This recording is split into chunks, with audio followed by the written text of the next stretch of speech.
My daughter told me through a choked sob that her father-in-law had struck her across the face because the beef stew was too salty, and her own husband, the man who vowed to protect her, just sat there and let it happen. That is the sentence that ended my life as I knew it. I was sitting in my office in downtown Chicago, surrounded by the dry, predictable comfort of tax spreadsheets, thinking the biggest problem I had that day was a missing receipt for a client. It was noon on a Tuesday. The sun was shining, the coffee was warm, and I was Sarah, a 56-year-old woman who thought she had finally earned a peaceful existence after raising a child alone.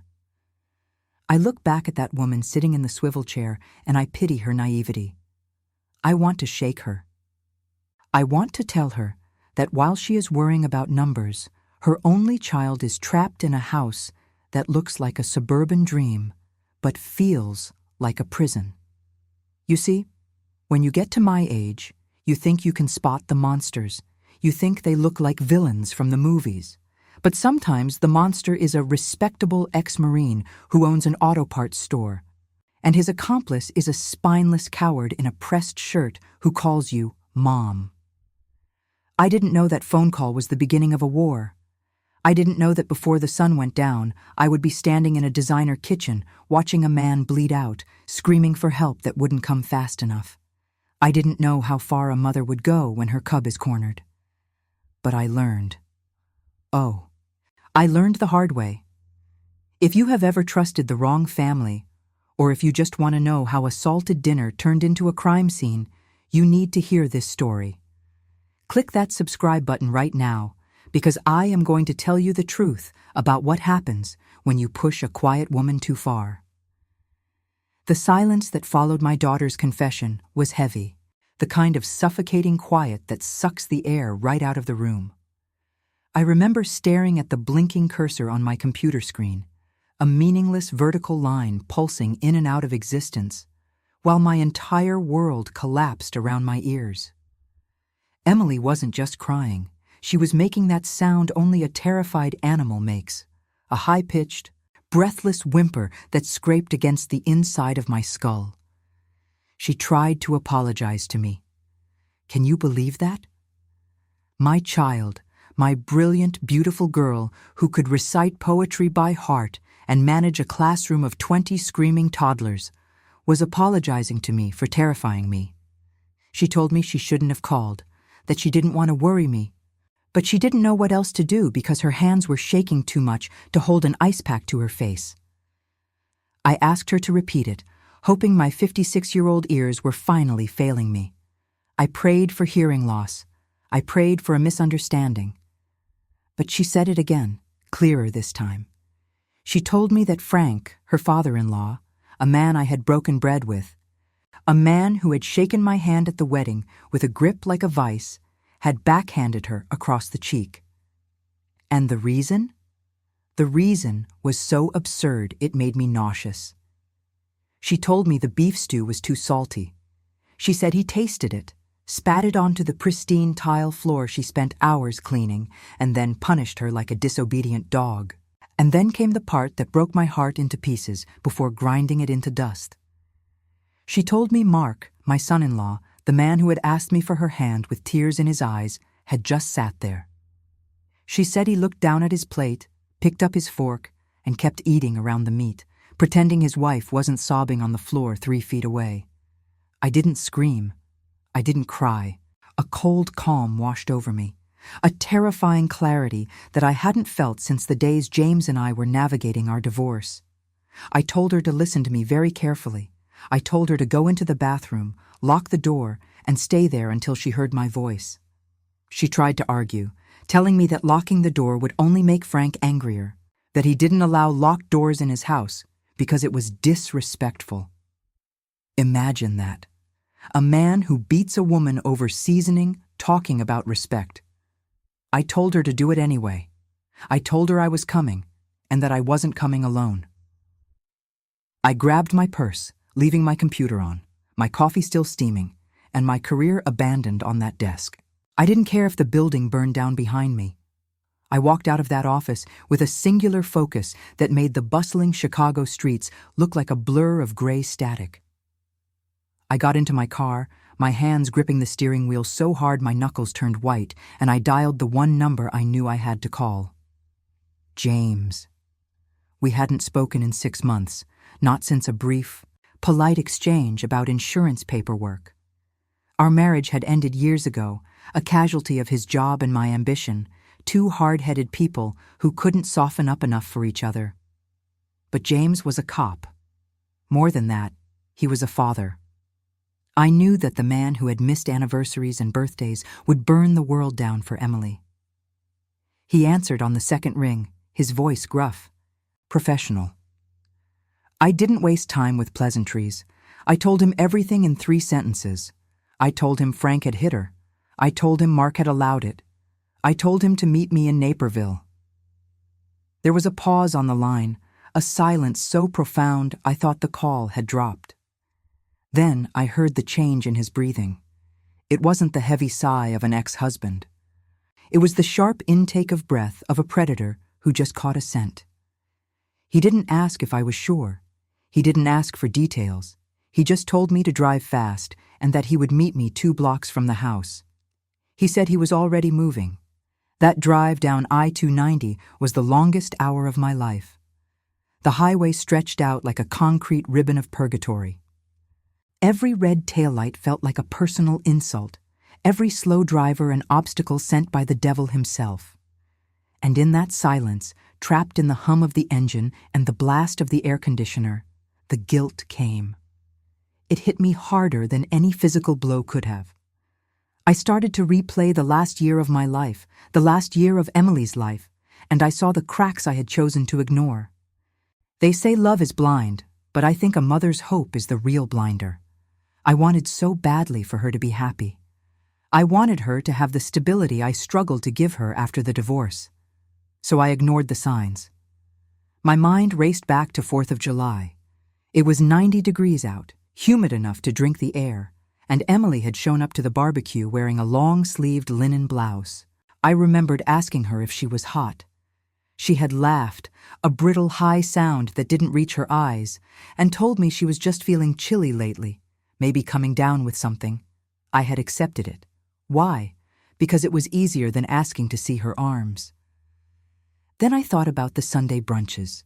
For years, Emily and I never missed a Sunday. It was our religion, pancakes, coffee, and gossip.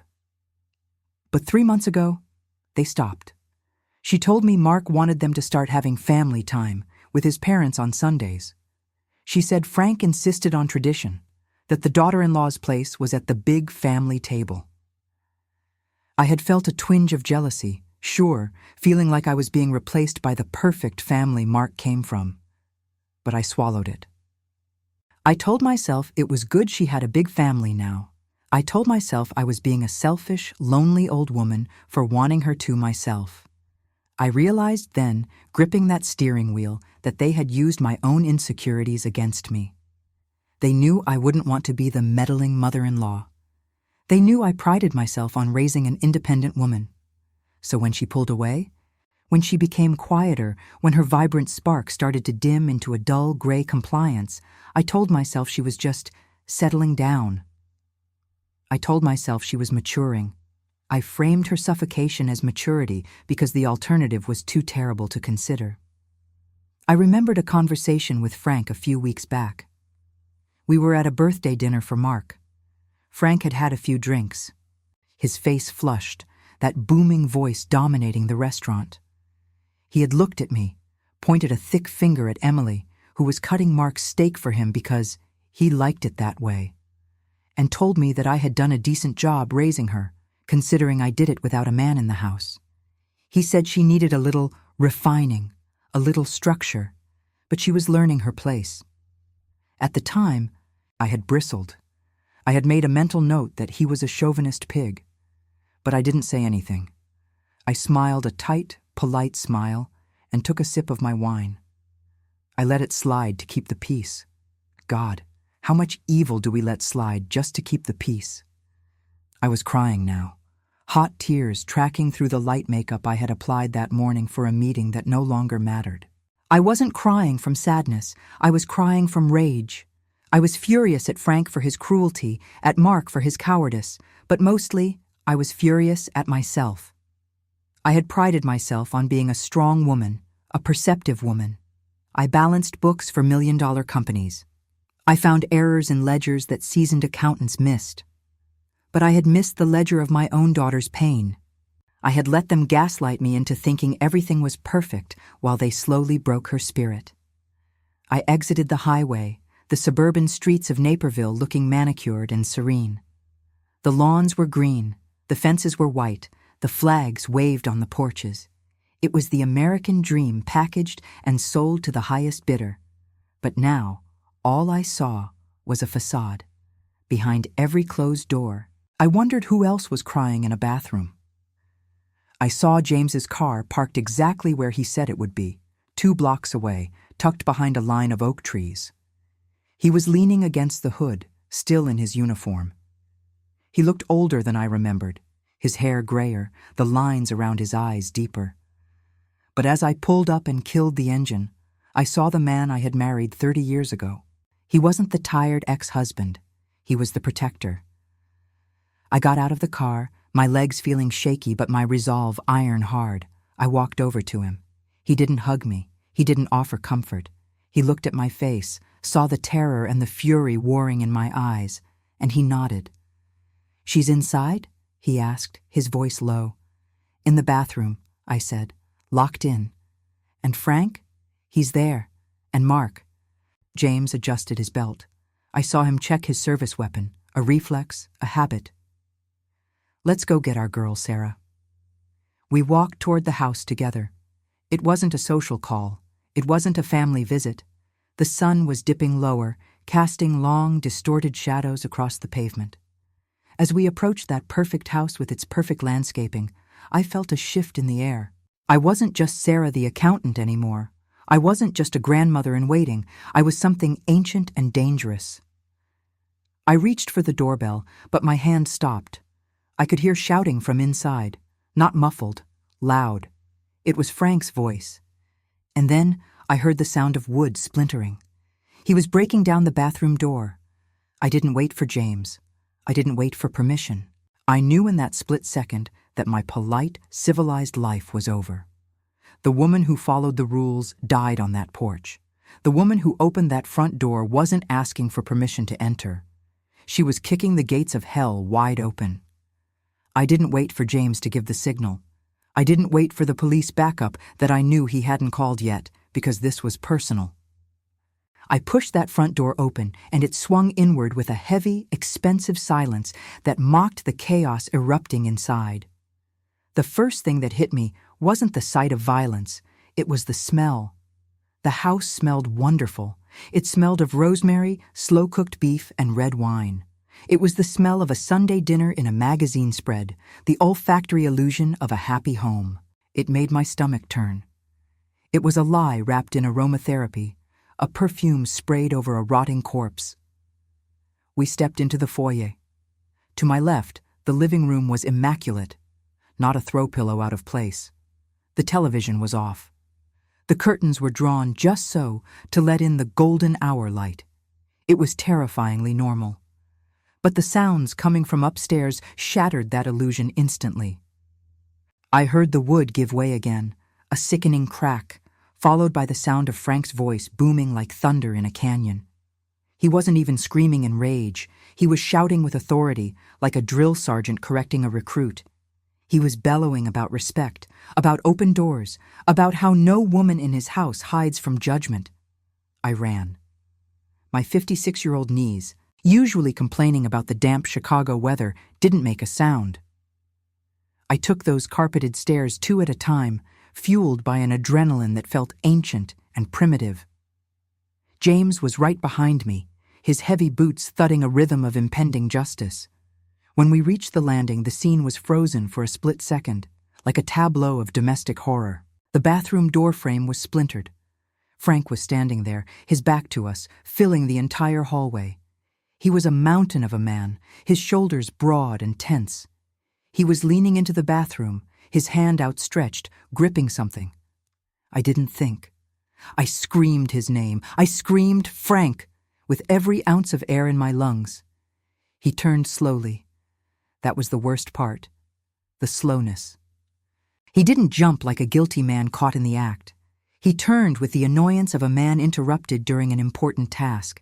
His face was red, yes, but his eyes were chillingly calm. He looked at me, then at James, and then he looked back at the bathroom as if deciding whether we were worth his attention. I shoved past him. I didn't care that he could snap me in half. I squeezed through the gap between his massive bulk and the door frame, and I found my daughter. Emily was curled up in the dry bathtub. She wasn't crying anymore. She was hyperventilating, her eyes wide and fixed on a point in the distance that didn't exist. She had her knees pulled up to her chest, her arms wrapped around her head as if anticipating a blow from the sky. And then I saw it. The mark. It wasn't just a red slap on her cheek. The side of her face was already swelling, blooming into a violent purple that told me this wasn't a tap. This was a strike meant to do damage. But as I reached for her, my eyes, sharpened by panic, scanned the rest of her. Her sleeve had ridden up in her struggle to hide. On her upper arm, there were bruises, yellow ones, green ones, old ones. The breath left my body. This wasn't the first time. The door bump from July, the clumsiness in the kitchen, the long sleeves in summer. It all crashed down on me, a landslide of missed clues and willful ignorance. I had been looking at the surface, at the happy Facebook photos and the polite dinners, while my daughter was living in a war zone. I had been so proud of her perfect life that I hadn't noticed she was fighting for survival every single day. I grabbed her hands. They were ice cold. I told her I was there. I told her we were leaving. She looked at me, and for a second, she didn't recognize me. Then, recognition flooded her eyes, followed immediately by terror. She whispered to me that I shouldn't have come, that I was making it worse, that Frank would be so angry now. She was more afraid for me than she was for herself. That is what abuse does. It rewires your survival instinct until you're protecting the predator. I helped her stand. Her legs were jelly. I practically carried her out of the tub. We stepped into the hallway, and there stood James, toe-to-toe with Frank. James wasn't shouting. He was in his cop stance, feet apart, hands ready, his voice dangerously low. He was telling Frank to step aside. He was telling him that he was under arrest for domestic battery. Frank just laughed. It was a dry, barking sound. He looked at James's uniform with disdain. He told James that a man has a right to discipline his household. He said that in his house laws were different. He looked at me supporting Emily and shook his head, looking disappointed, as if we were unruly children who didn't understand the rules of a game. Then he said something that made my blood run cold. He didn't call for a lawyer. He called for his son. He yelled for Mark. I hadn't even realized Mark wasn't there. I assumed he was at work or hiding. But then I heard movement from the bedroom across the hall. Mark stepped out. My son-in-law, the accountant, the man who brought wine to my house and complimented my cooking. He looked pale, sweaty, and utterly pathetic. He wouldn't meet my eyes. He looked at his father. Frank barked an order at him. He told Mark to get the guests out of their house. He told Mark that his wife was trying to abandon her duties and that he needed to control her. I expected Mark to snap. I expected him to finally see his father for the monster he was. I expected him to run to Emily, to apologize, to help us. Instead, Mark looked at me, then at Emily, and whispered that we should just go back downstairs and talk about this calmly. He said Emily just needed to calm down and apologize for the dinner. He said his dad was just particular about food, and that Emily knew that. That was the moment the floor dropped out from under me. The deep well wasn't just Frank's violence. It was Mark's complicity.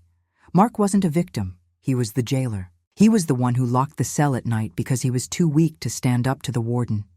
He had watched his wife be beaten, and he was blaming the victim because it was easier than confronting his father. I looked at Emily. She was trembling against me. I looked at James. He had realized it too. This wasn't a domestic dispute. This was a hostage situation. James put a hand on his holster. He told them both to back off. He said we were leaving, and if anyone tried to stop us, he would treat them as a threat to an officer. Frank's smile vanished. The mask of the stern patriarch slipped, revealing the violent narcissist underneath. He stepped into our path, blocking the stairs. He told us nobody leaves until he says so. He told us we didn't understand respect. I tightened my grip on Emily.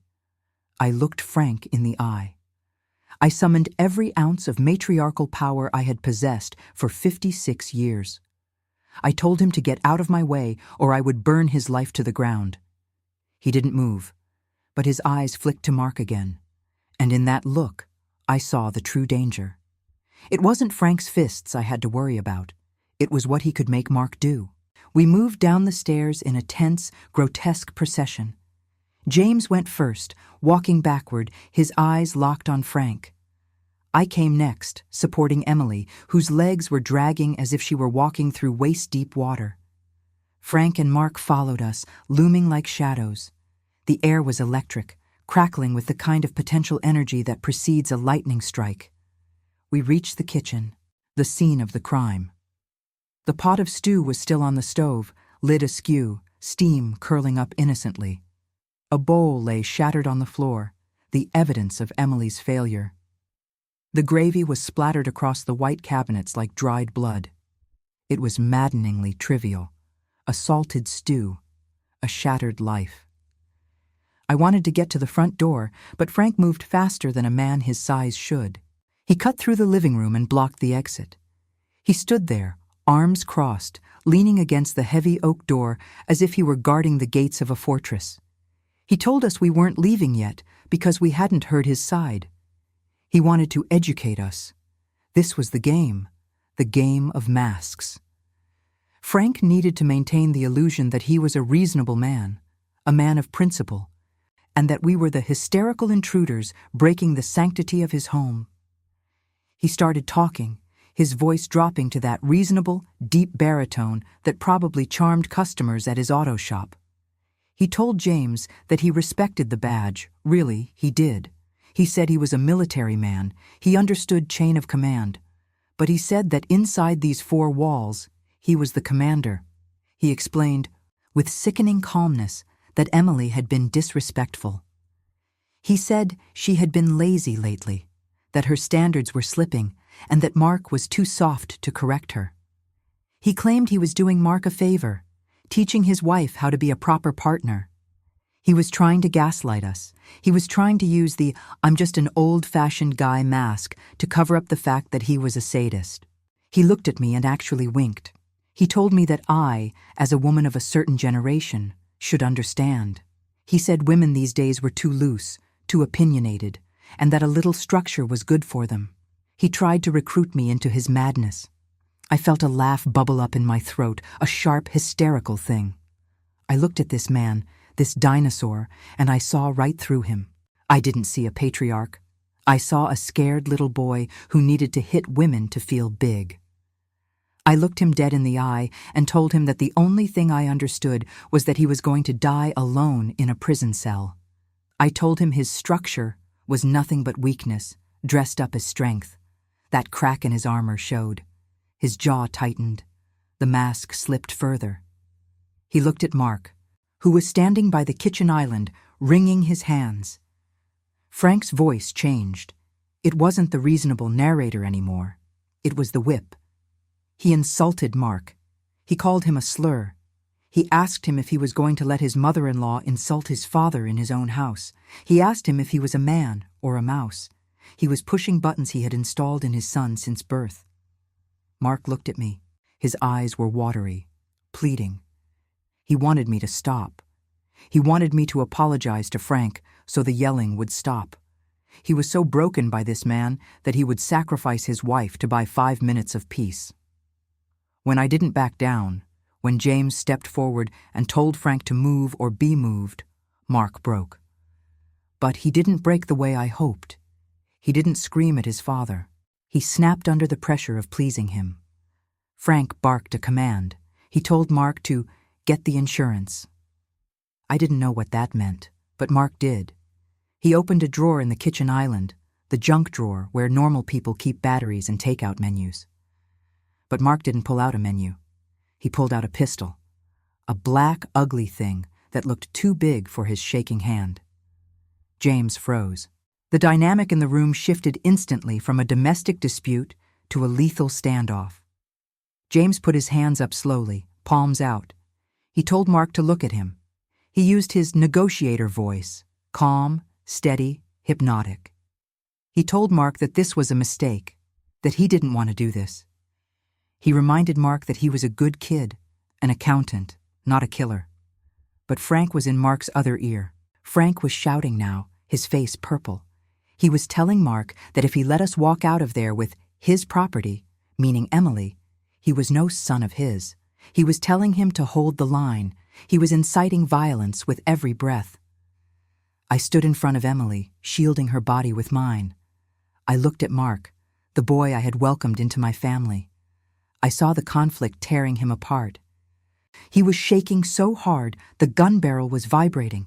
He wasn't aiming at us. He was waving it around, terrified.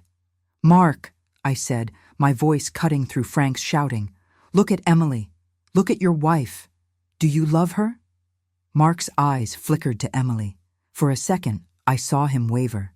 I saw the boy who loved her peek through the trauma. But Frank saw it too, and Frank couldn't allow it. He slammed his hand on the counter, a sound like a gunshot itself. He roared at Mark, questioning his manhood, screaming that he was pathetic, that he was exactly like his mother, weak and useless. The insult to his manhood, the fear of his father, the years of conditioning, it all coalesced in that kitchen. Mark squeezed his eyes shut. He screamed, a sound of pure frustration and panic. He wanted the noise to stop. He wanted the pressure to stop. The gun went off. The sound was deafening in the tiled kitchen. It wasn't like the movies. It was a physical blow to the eardrums. I smelled cordite instantly. I didn't feel pain. I checked Emily. She was screaming, but she was standing. I looked at Mark. He had dropped the gun as if it were red hot, his hands over his mouth, eyes wide with horror. Then I looked at James. He was standing very still. A look of surprise crossed his face, almost like he had remembered something he forgot to do. He looked down at his shoulder. The dark blue uniform was turning black, a wet, spreading black. He looked at me, his eyes losing focus. He tried to say my name. Then, his knees just gave up. He crumpled to the floor, heavy and slow. The silence that followed was absolute. No one breathed. The only sound was the steady drip of the faucet that someone had forgotten to turn off completely. Frank looked at James on the floor, then at Mark, and for the first time, Frank looked afraid. Not guilty, afraid of the consequences. I fell to my knees beside James. I pressed my hands against the wound, the warm blood seeping through my fingers. I looked up at the two men standing over us, the tyrant and the coward. They thought this was the end. They thought fear would paralyze me. But as I felt the pulse of the man I once loved weaken under my palm, I felt something else rise up in me. A cold, merciless resolve. They had just made the biggest mistake of their lives. They hadn't just broken a law. They had declared war on a mother. You find out who a person really is not when they are winning, but when there is blood on the floor. In the seconds after that deafening bang, the kitchen transformed from a suburban dream into a crime scene, and I watched two men react in ways that told me everything I needed to know about the nature of evil. My ex-husband James, the man who had drifted away from me years ago, lay bleeding on the linoleum, gasping for air, his eyes searching for mine. I was on my knees, my hands pressing hard against the ragged hole in his shoulder, feeling the hot, sticky life pumping out of him. I was whispering to him, telling him to stay with me, telling him he was too stubborn to die in a kitchen in Naperville. But while I was trying to save a life, Frank was trying to save a reputation. Frank didn't call 911. He didn't drop to his knees to help. He didn't even look at his son, who was sobbing and hyperventilating, staring at the gun on the floor like it was a venomous snake that had just bitten him. No, Frank walked over to the sink. He washed his hands. He dried them on a paper towel. Then, he turned to Mark and began to script the lie. I listened in disbelief as Frank, calm as a toad in the sun, told his son exactly what to say. He instructed Mark to say that James had broken in. He told him to say that James had threatened them, that he had reached for his weapon first, and that Mark had fired in self-defense to protect his father and his wife. He was rewriting reality in real time. He was building a fortress of lies around himself, using his son as the bricks and mortar. He looked at me then. It wasn't a look of remorse. It was a look of calculation. He told me that if I knew what was good for Emily, I would corroborate his story. He said that if I told the truth, Mark would go to prison for life, and Emily would be the wife of a cop killer. He tried to twist my love for my daughter into a noose to silence me. He thought that because I was a grandmother, because I was a woman, I would choose peace over justice. He thought I would be afraid of the scandal, but he forgot that I was pressing my hands into the chest of the man who gave me my daughter. I felt James's heart struggling to beat, and in that moment, the fear evaporated. I didn't care about scandal. I didn't care about the neighbors. I grabbed my cell phone with bloody fingers and I dialed 911 myself. I screamed into that phone. I didn't use codes. I didn't use polite language. I told them an officer was down. I told them who did it. When the sirens wailed in the distance, closer than I expected, likely called by neighbors who heard the shot, Frank's demeanor changed. He grabbed Mark by the collar, shook him violently, and hissed that he better stick to the story or he was dead. He wasn't comforting his traumatized child. He was threatening a witness. The police burst in. It was a chaotic blur of blue uniforms, shouted commands, and weapons drawn. They saw James down. They saw the blood. The brotherhood of the badge took over. They were on Mark in seconds, handcuffing him, dragging him out. But Frank? Frank stood there with his hands up, playing the role of the shaken homeowner perfectly. He told the officers that it was a terrible tragedy, a misunderstanding, a domestic dispute gone wrong. He used his veteran-to-veteran voice. He tried to bond with them over the chaos he had created. I watched as the paramedics loaded James onto the stretcher. He was pale, unconscious now. As they wheeled him out, I looked at Frank one last time before I followed the ambulance. He was standing by the window, watching the flashing lights. He didn't look defeated. He looked like a man who was already planning his defense strategy. He thought he had won because he wasn't the one in handcuffs. He thought the game was about who held the gun. He didn't realize the game had changed. It wasn't about the weapon anymore. It was about the motive. And as I climbed into the back of that ambulance, holding my daughter's trembling hand, I realized that Frank's biggest mistake wasn't the violence. It was assuming that I wouldn't dig up the rot that caused it. He thought he could bury the truth, but he forgot that I'm a gardener. I know exactly how to dig until I find the roots. The waiting room of a hospital at 2:00 a.m. is a special kind of purgatory. It smells of antiseptic and stale coffee, and the silence is punctuated only by the rhythmic sliding of automatic doors and the occasional sob of a stranger. James was in surgery. The doctors told me the bullet had nicked an artery and shattered the clavicle. It was touch and go. That's the medical term for prey. Emily was sitting next to me, wrapped in a hospital blanket, staring at a vending machine she wasn't seeing. She had given a statement to the police, but she was in shock. Her voice had been a whisper. She was terrified, not just of what had happened, but of what was coming. She kept asking if Mark was okay. Can you imagine? After everything, she was worried about the man who watched her get beaten. That is the insidiousness of trauma bonding. It makes you love your cage. I knew we were in trouble. A detective had come to speak to me earlier, a friend of James, thankfully, and he warned me. He told me that Frank was already lawyered up. He said Frank's attorney was spinning a narrative that James, an estranged ex-husband, had burst into the home in a rage, and that Mark, a timid accountant with no prior record, had panicked.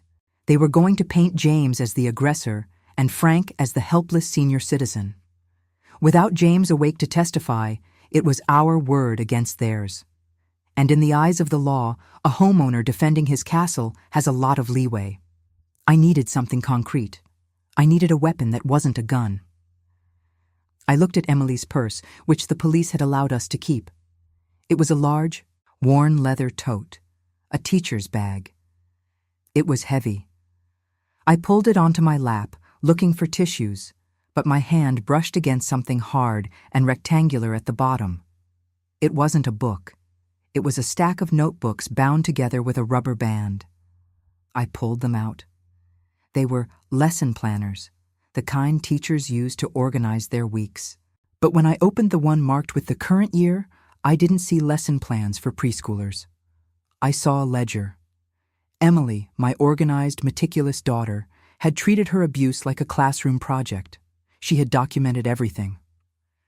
I flipped through the pages, my heart hammering against my ribs. There were dates, times, direct quotes. March 12th. Frank said I was useless. Threw my laundry on the floor. Mark said nothing. April 4th. Bruise on left arm. Frank squeezed too hard when I tried to leave the room. Mark told me to ice it and stop crying. May 10th. Frank threatened to cut Mark out of the will if I didn't quit my job. Mark begged me to resign. It went back years. It was a chronicle of systematic dismantling. But then I found the page that changed everything. It was dated 2 weeks ago. The handwriting was shaky, hurried. It detailed a conversation Emily had overheard between Frank and Mark in the garage. She wrote that Frank wasn't just controlling them emotionally, he was controlling them financially in a way that was illegal. She wrote that Frank was using Mark's accounting license to launder money through the auto parts store. She wrote that Mark wanted out, that he was terrified of going to jail, and that Frank had told him the only way out was to keep his mouth shut and keep his wife in line, or Frank would frame him for the embezzlement. The air in the waiting room seemed to freeze. This wasn't just domestic abuse anymore. This was the leverage. Frank wasn't just a bully, he was a crook, and he was using his son as a shield for his crimes. The violence, the control, the isolation. It was all a mechanism to keep Mark terrified and compliant, so the money train wouldn't derail. I looked at the entry from today. Well, yesterday now. Tuesday.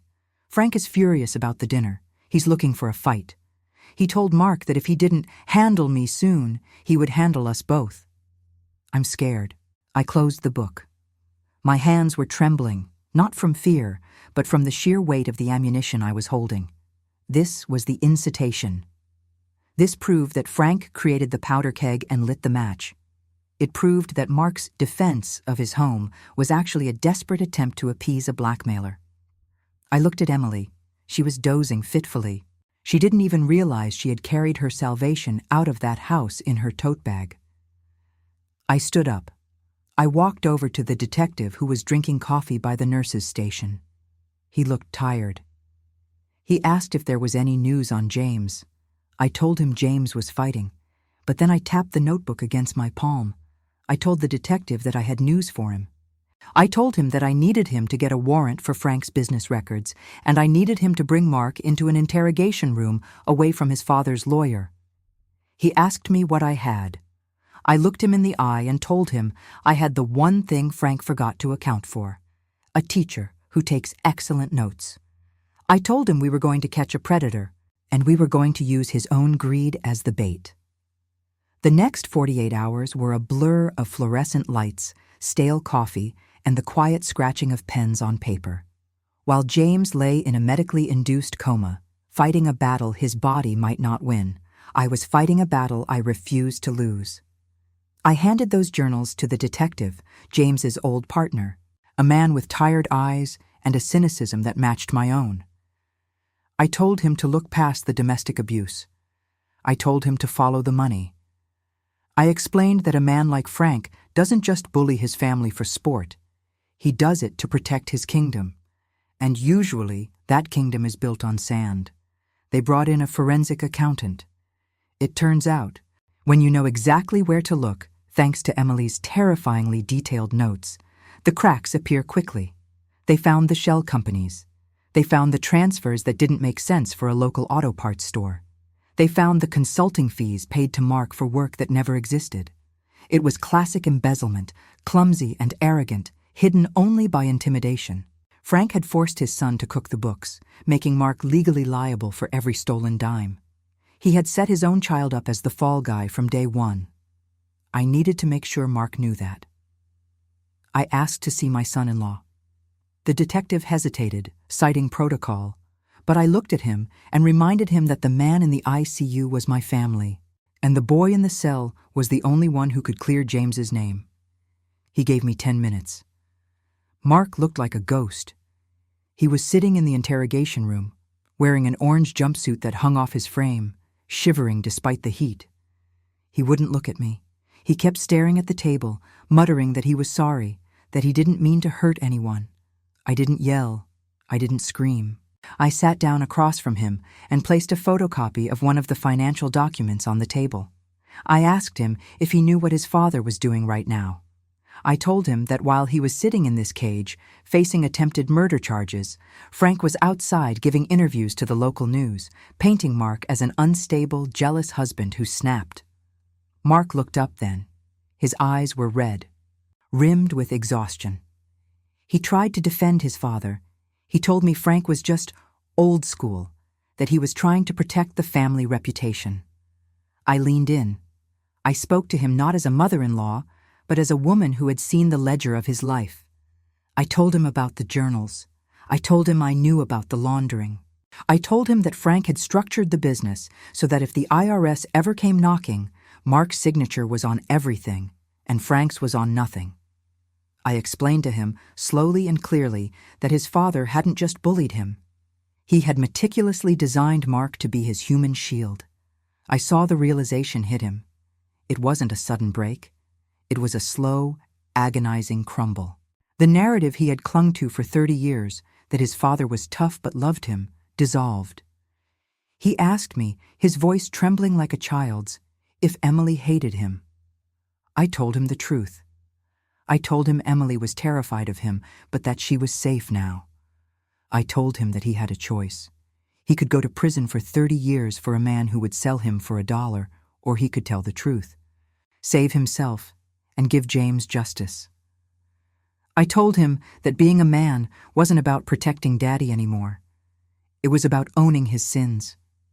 He started to cry, ugly, heaving sobs that shook his entire body. He asked for the detective. He said he wanted to make a deal. He said he was done carrying the water for a man who poisoned the well. I walked out of that room feeling 10 years older, but lighter. I had the weapon. Now I just needed the target. The detective told me they were bringing Frank in for questioning regarding the shooting, a ruse to get him in the building. They wanted to see him squirm. I went back to the hospital to change my clothes. I put on my best suit.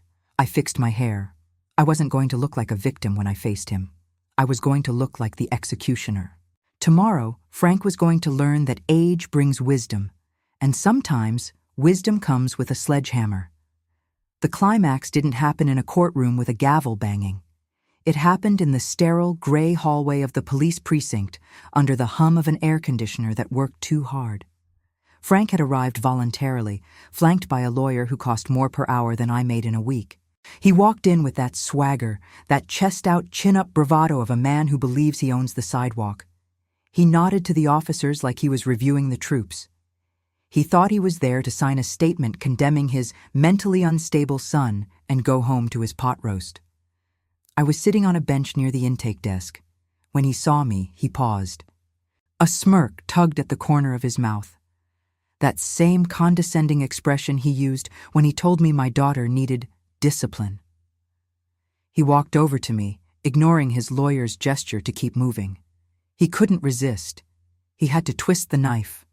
He lowered his voice to a conspiratorial rumble. He told me it was a shame about James. He said he hoped I had made peace with the fact that my family was broken. He had the nerve to say that maybe now Emily could find a real man once Mark was put away, someone who could handle her. He was gloating. He thought he had won the Triple Crown. He had gotten rid of his rebellious daughter-in-law, disposed of his weak son who knew too much, and eliminated the cop who stood in his way. I looked up at him. I didn't stand. I didn't need to. I smiled. It was a cold, sharp smile that didn't reach my eyes.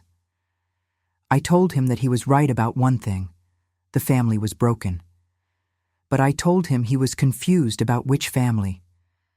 Before he could respond, the door to the interrogation room opened.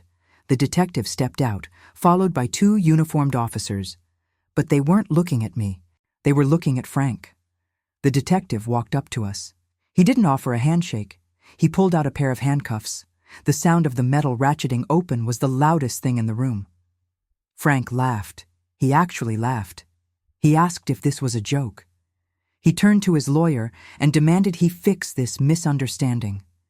He blustered that he was a pillar of the community, a business owner, a veteran. The detective looked him dead in the eye and told him he was under arrest, not for the shooting, not yet, but for racketeering, money laundering, and fraud. Frank's face went white. The blood drained out of him so fast he looked like wax. He stammered that his books were clean, that his son handled the finances.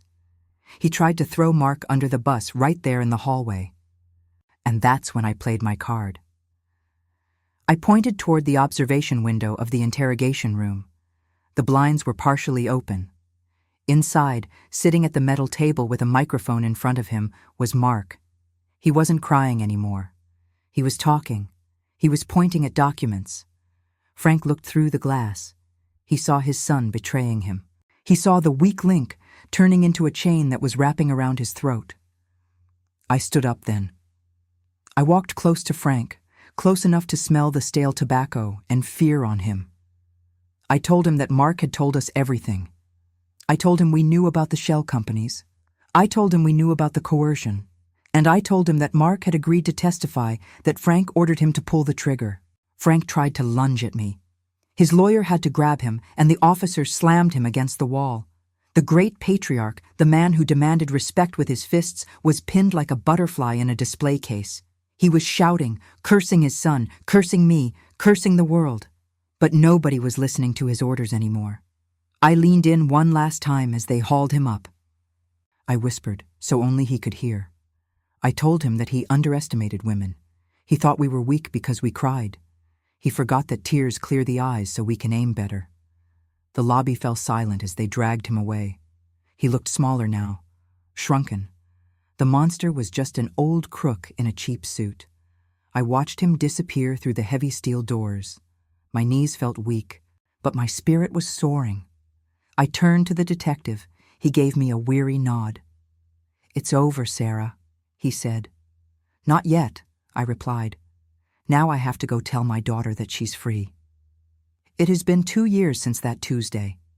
2 years since the smell of a salty beef stew turned into the scent of gunpowder and blood. I am sitting on the porch of a small commercial building in the suburbs, watching children chase each other across a playground covered in soft wood chips. The sign above the door reads, "Emily's Learning Garden." It's modest, but it's hers. There are no angry men here. There are no hushed voices. There is only the sound of laughter and the occasional scraped knee that is quickly kissed better. They say time heals all wounds, but that's a lie people tell you to make you feel better about the scars. Time doesn't heal. It just turns the pain into a dull ache that reminds you survived. James survived too. He didn't die on that kitchen floor. He spent 3 weeks in the ICU and another 4 months in rehab. He lost full use of his left arm. The nerve damage was permanent. The badge had to go on the shelf. He retired early, a hero in the department's eyes, but a tired man in his own. We spend Sundays together now, not as husband and wife, that ship sailed long ago, but as 2 veterans of the same war. He comes over, I make coffee, decaf now for his blood pressure, and we watch Emily manage her life. We don't talk about the shooting much. We don't have to. We communicate in the shorthand of survivors. He told me once, while watching Emily teach a little girl to tie her shoes, that he never knew I had that kind of fire in me. He said he always thought I was the safe choice, the accountant who liked rules. I told him he forgot that the person who writes the rules is the one who knows exactly how to break them when necessary.